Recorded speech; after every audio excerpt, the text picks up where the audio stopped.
Changing the front light bulb on my 2010 Vulcan Voyager Kawasaki. The front cover over the headlight has only one screw holding it in, and that screw is down underneath. Kind of hard to get to in a way, but also I do have an offset attachment for my 1/4-inch drive, and just so you know, it's a star bit. So the star bit underneath is, I'm not sure what size that is. It's actually an Allen wrench, but my star bit worked in it for some reason.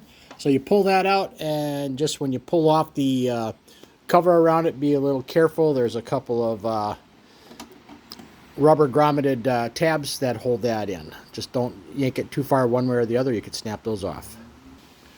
So now that that's popped off, the next thing, there are 4 8mm bolts around. I've already got 3 of them off. There's the 4th one kind of holding it in, and I use my drill motor to pull those out.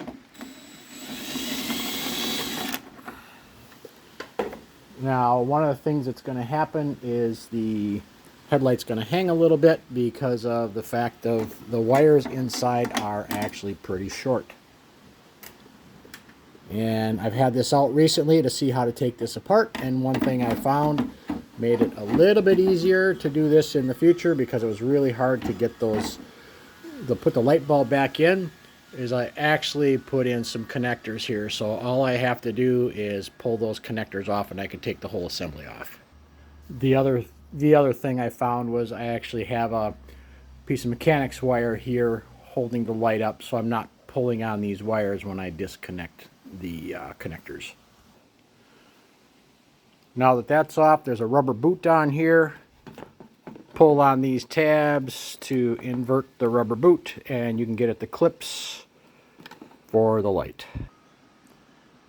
With the rubber boot inverted, here's the one clip that push down and over, and that pops right out, and now you can pull out, disconnect that from the rest of the assembly and pull the light bulb out. And there we have the light bulb. Now it's easy to get at. Now here's the fun part. I ended up ordering this Terminator LED light on Amazon. I already replaced my side lights with some LED lights, and to go from yellow to bright white is pretty awesome. The headlight is an H4 assembly. Now here is interesting, you know, like the unboxing experience, if that's what we want to call it.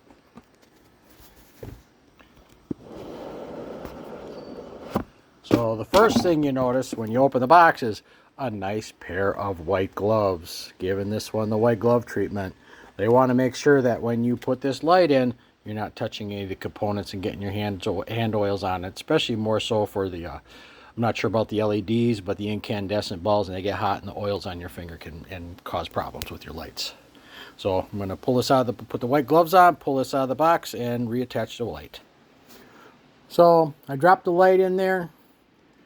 We'll get the clip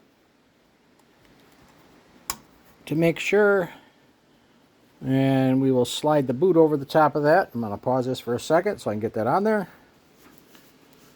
Boot is on. Going to replug. I'd do my best Michael Jackson imitation, but my voice isn't high enough. So when reinstalling, putting the light back in, make sure that the top is top, because if not, well, then you have some problems. I'm going to reuse my mechanics wire here so that can kind of rest as we go to get the reconnect the wires. Kind of hard to do one-handed. First time doing this with a video so people can see it. So I'm going to pause it again and put the connectors back on. Just make sure that you get the right color, going to the right color. All reconnected. Now we're going to remount and put the bolts back in. Do a quick check. Make sure everything's working properly before we tighten everything down. There we got bright. Here we got dim. I'm going to finish attaching all the bolts because we want to make sure it works before we go tightening it all up, because I'd rather not have to take it all apart again. And there you have it. Putting a new headlight LED into my 2010 Vulcan Voyager. If you have any other suggestions, any comments, I got thick skin, I can handle it.